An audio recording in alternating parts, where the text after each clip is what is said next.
Speaking of like injury prevention and prehabbing and stuff, I'd love to dive into that next. Oh, for sure. Yeah. Maybe like talk about how strength training plays a role in distance running, like into your routine. And I know we talked a little bit about like isometric stuff before this and like plyo and lifting heavy, things like that. Right. Because strength training, like it's becoming more popular in the running world, I feel like. Because It's great. a lot of runners, I feel like, resist it, especially like if you're just kind of like a hobby jogger, like training for your next marathon. It's like most people don't have time to strength train and run all these miles and stuff. But how would you implement lifting and all these kind of like injury prevention things into a routine?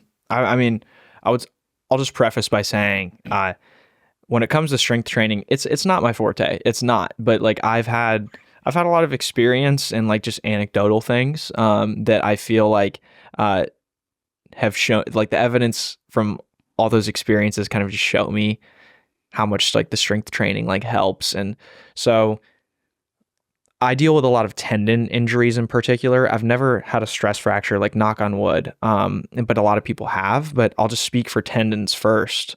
I find like those heavy isos, they really help with tendon stuff. Eccentric exercises really help with like tendon stuff.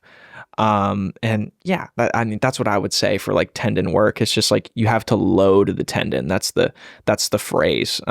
And you can't be afraid, like put some weight on it, you know, like the weight actually like helps the tendon a lot. And it's like contrary to what people like think, just like put a good amount on, and just like, if your body's telling you no, then okay, no, but find that pocket, use like the sensory information that your body's giving you to figure out just what's the right amount right now, you know? Yeah. And it'll tell you because you'll get like this like good like burn / working feeling that, all right, something's happening here, but you got to tune into it.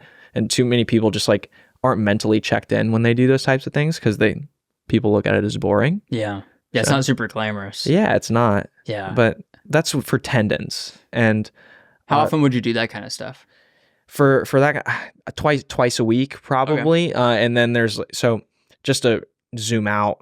So in my full week, I'll have 2 main lift days, and then that will have like some ISO type stuff on those main lift days. But then there's also like 2 days in the week where I'm not in the weight room, and it's like, okay, we're doing like these different types of exercises that are more preventative, and they're not as like sexy. They're like the 3 sets of 10 exercises that you would get at PT. Yeah. That take like 30 minutes to do the whole set. And man, giving away that 30 minutes, that sucks. But just throw on a podcast, throw on some music or whatever it may be, and just bang it out. I mean, because if it was your priority, like to be a good athlete or to run that successful marathon, like the name of the game long term is staying healthy and staying consistent with the training. So avoiding those little injuries that put you out for 6 or 7 days, avoiding that sickness that puts you out for 3 or 4 days. Ultimately, the athletes that kind of like end up at the top, it's just like you'll notice at the end of, like, we'll just use NCAA for example, their 4-year career, they had like the least amount of those little flare-ups that just like put a hole in their tire, if you will. So, and it's probably due to all those little things they were doing, I imagine. Yeah, like the little prehabs and the really boring stuff we just talked about, going to bed and all that stuff. So yeah, I think a lot of it too comes down to like sacrifice and like what are you willing to prioritize.